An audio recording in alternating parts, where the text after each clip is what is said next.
Alright, I guess my battery died and I continued to pull out the intake and the exhaust cam.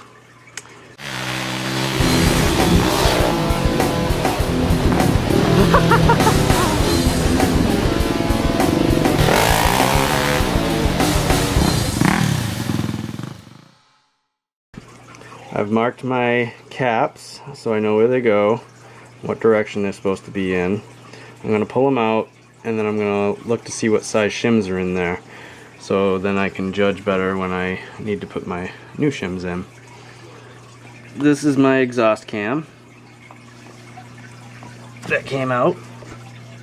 It's stock exhaust. Looks really good. It's in really good shape. No wear at all. Almost kind of wondering if it was replaced at some time. And here we have the intake cam. Same thing. Can barely even tell it's been used. It's in really good shape. So that's a good thing. And as you can tell, I am in the house. It is cold outside. Now I want to get this cam chain out. What I gotta do here is I gotta pull this bracket off, which holds one of the sliders. It has a little nub so the cam chain won't fall off. So I gotta take that off, and then I can replace the cam chain. So let's do that. Well, I just found out the way they designed this,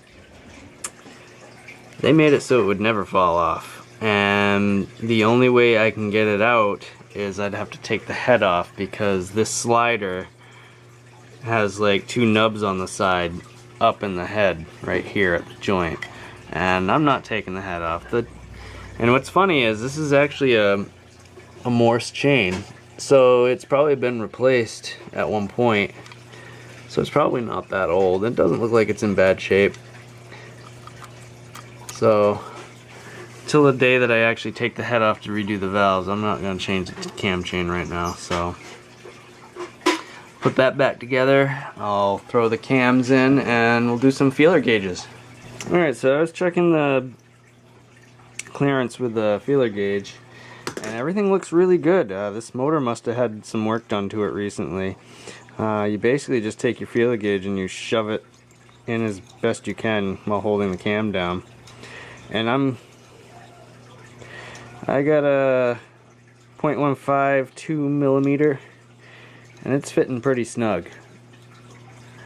And it calls between 0.15mm to 0.20mm. So we're good. I don't even need to shim it. Same thing with the exhaust side. The exhaust side's really good, so gonna go with it. And now it's time to put it all back together. Alright, I got the cams in. They're all torqued up. Next I just got to put the stator back on. It's basically the opposite of taking it off. It's pretty simple. Sorry about all these segmented parts. My camera battery just won't allow me just to record everything in full. Otherwise it would have been dead already. So hopefully this is helpful to anybody that has to do a cam on a YZ400 or a cam in general. They're pretty much all the same. It's not that difficult. One thing you always do want to ensure is, see the E and the I, you got your little dots on the tops. That's when you know you're top dead center. You just always got to make sure you get your cams lined up. Usually what happens is your cams will be, intakes will be pointing that way, exhaust will be pointing that way. It's pretty simple. And you could be a few degrees off, but you can tell when you first start it up, and if so, you just move one of them where it needs to be. But relatively it should be pretty good. I really wish I could have replaced this cam chain. It's too bad. I don't feel like taking this whole head apart just to replace the cam chain. If I'm taking this head off, I'm redoing my valves. So that'll have to be something to do in the future.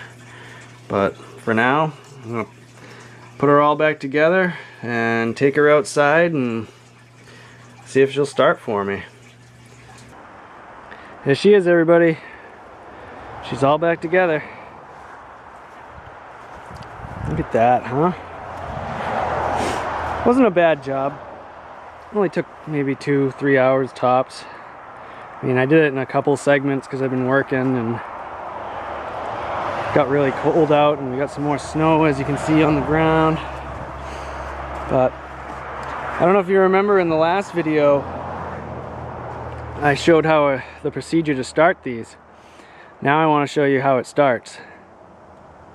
As you saw in the last video, I showed how this bike starts. It starts, you know, you got to get its top dead center, use a little decompression lever, and, you know, just get a little bit past, and you put all your weight into it. Well, I just put that cam in, and I can literally move it by hand. I'd never be able to get it past this top dead center point. So, yeah, just free.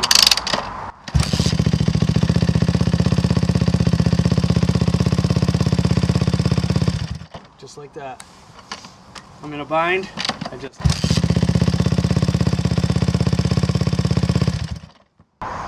I'm happier than a pig in shit. Till next time, everybody. J-Rad out.